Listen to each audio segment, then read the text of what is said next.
In a cabin in the middle of the forests of North Carolina, two people live, a woman named Nydia and her blind son Solomon. The only thing left from the father, a hunter, is an audio recording where he explains to the boy that they were forced to move to this place in the hope that his mother would be able to heal. But the hope was in vain. Nydia's condition only worsened. On that day, the mother calls her son to check the traps. Before leaving the house, the boy habitually ties a rope to his belt, the other end of which is attached to the porch. This measure is necessary so that the child can always find his way home, and so that the mother knows in which direction to look for him if something happens. The woman teaches Solomon how to set and find traps for animals and approves of how quickly he learns. Later, she shows him how to properly skin animals without damaging the fur, which can then be used to make clothing. One day, the curious boy catches an insect and traps it in a jar, only to be saddened when he notices that the beetle no longer makes any sound. The mother explains that living creatures cannot survive like this. They need air, food, and water. One day, the woman suggests that the child go fishing to celebrate the birthday of his deceased father, who loved this activity and always took Solomon with him. Afterwards, she plans to bake a cake, which excites the boy. The pair head to the river. Suddenly, Solomon notes that all the animals and birds seem to have disappeared, and a ringing silence surrounds them. The woman, who also notices this, jokes that they were scared of the boy and warned the fish in the river. The boy relaxes, but the unpleasant feeling remains in his soul. Sitting by the shore, he suddenly asks questions about death. Nydia is surprised but explains that death is simply a change of existence, like a chrysalis turning into a butterfly. Life continues, but in a different form. But why is Solomon interested in this? After all, he is young, full of energy, and will live for a long time. After sitting by the shore with their fishing rods and not getting a bite, the woman suggests that the boy dig up some worms. He happily agrees and ventures deeper into the forest. The boy finds some worms near a rotten tree and feels an iron chain under the leaves. But as soon as he tries to pull it to find out where it leads, the mother arrives, sensing something suspicious in the forest. She praises her son for finding the worms, but suggests they finish fishing for the day. The pair return home, where the mother tends to the household chores, the garden and the goat, which provides them with milk.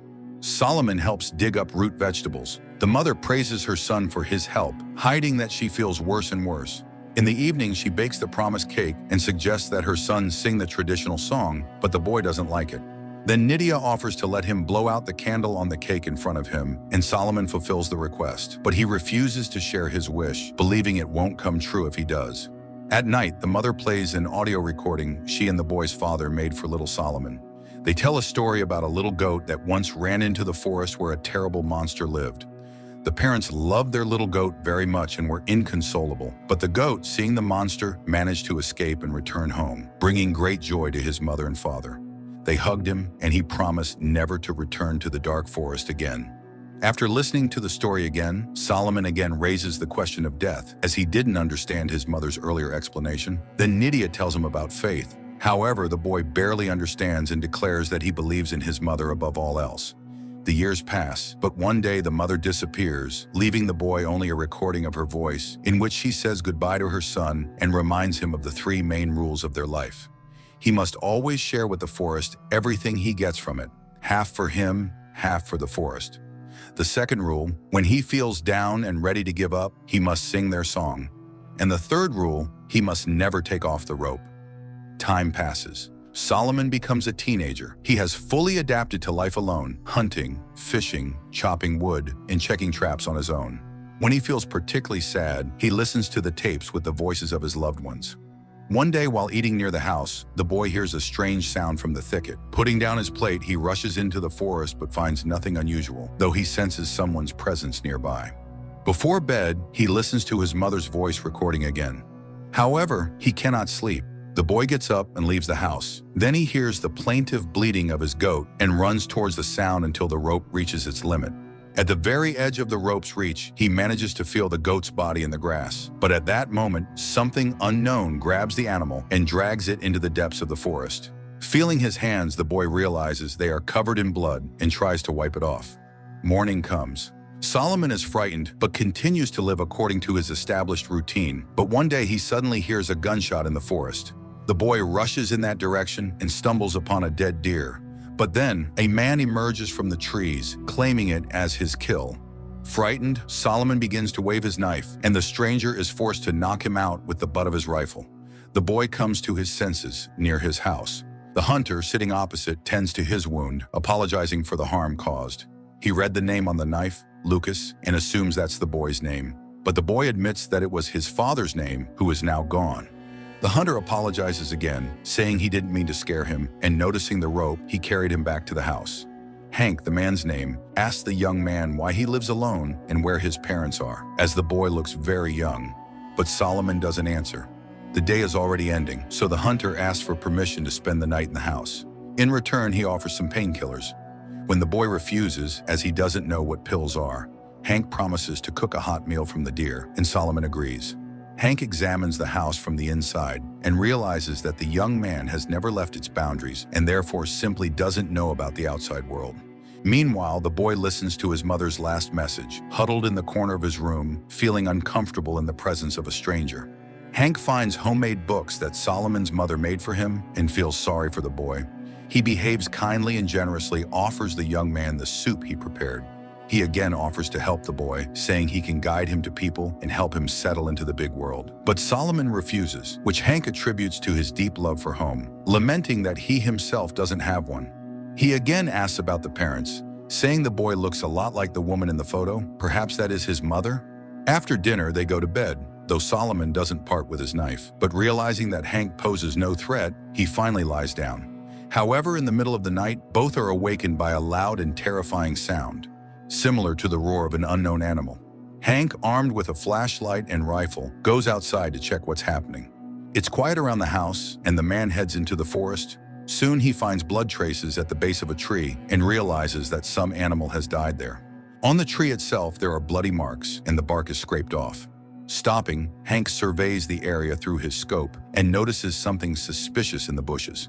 He fires, but the creature leaps from behind the tree with a terrifying roar and charges at him. Realizing he missed, the hunter runs. Reaching the house, he sees Solomon in some sort of trance. The boy just sways from side to side, humming a tune to himself, and doesn't respond to the man's questions. Hank, getting no answers, leaves him alone. After all, he believes he scared off the beast, and now they are safe. The man promises to get the boy out of the forest so he can live a normal life, unafraid of any monster. In the morning, Hank finds Solomon in the shed. He offers to repair it since all the necessary materials are there, except for the chain. Solomon recalls finding a chain in the forest as a child and takes Hank to the spot. The man marvels at how the boy navigates using the rope. The boy explains that it's the only way to survive. Soon they find the place. Hank, noticing the chain, grabs it and starts pulling, but realizing it's tied to something, he follows it and finds some kind of burrow. Nearby lie metal shears, which surprises Hank. However, he cuts off a piece of the chain and returns with it to the house. While the man works on the repairs, Solomon asks for a piece of venison, and after receiving permission, throws it into the bushes. To the hunter's surprise, the boy explains that it's a rule. Everything taken from the forest must be shared with it, as his parents taught him. The hunter believes this practice explains the appearance of the beast they heard at night. He suggests they set a trap for the monster to ensure the boy's safety. He also extends the rope, giving the young man the ability to explore new areas. Soon they both head in the direction where Hank saw the unknown beast. Cautiously moving between the trees, they reach the edge of the previously marked area. Suddenly, something unknown grabs the rope and starts pulling Solomon. The terrified hunter chases after the boy and, catching up with the abandoned Solomon, immediately leads him back to the house. Hank tries to calm the young man, assuring him that the beast won't enter the house and they will definitely catch it in the traps they set. He also found his mother's diary and offers to read it to Solomon. The boy listens intently, a thoughtful smile appearing as he hears the lines filled with love and tenderness directed at him. But suddenly, Hank stops reading mid-sentence, having read something terrifying. Not wanting to scare the boy, he assures him it's already late and they should go to sleep. As always, Solomon listens to his mother's recording before bed and then goes to sleep. Meanwhile, Hank, making sure the boy's asleep, leaves the house and heads to the place where they found the chain. He approaches the burrow, sees a pile of gnawed bones in front of it, and realizes that this is the lair of the beast. Meanwhile, Solomon wakes up and begins to search for his new friend, and Hank, with his rifle ready, approaches the burrow and suddenly sees a notebook similar to the one in Solomon's house. But this one is scribbled with simple doodles. Deciding that the find has no value, the man puts it back. Meanwhile, realizing that Hank is not around, Solomon sits on the porch and turns on the tape recorder, listening to his mother's voice. But at that moment, he hears a gunshot in the forest. Finding the rope, Solomon runs into the forest, where he suddenly stumbles over Hank's backpack and realizes that the man is somewhere nearby. At that moment, the rope's length ends. For the first time in his life, Solomon breaks the rule and takes it off to find his friend. He crawls around and finds Hank's lifeless body. Solomon mourns his loss when he hears someone standing before him. The terrifying, disheveled creature turns out to be Solomon's mother. Making inhuman sounds, she charges at him, but the chain restrains her. To drive away his fear, Solomon begins to hum the childhood melody. This makes the woman stop, and when she begins to hum along, the boy recognizes her. He cautiously approaches her, and when she lunges at him, she impales herself on a knife and dies. Her eyes, with strange vertical pupils, go still. The young man, coughing heavily, leans against a tree. Trying to recover from everything he's been through, he suddenly hears a crow cawing and looks up at the sky. And then, in his milky eyes, vertical pupils appear, meaning that along with his sight, he has inherited his mother's illness, becoming the new forest beast. A depressingly dull film that exudes hopelessness, cold, and a sense of inevitable futility. But the metaphor with the rope is very apt. A person should never lose their connection to home.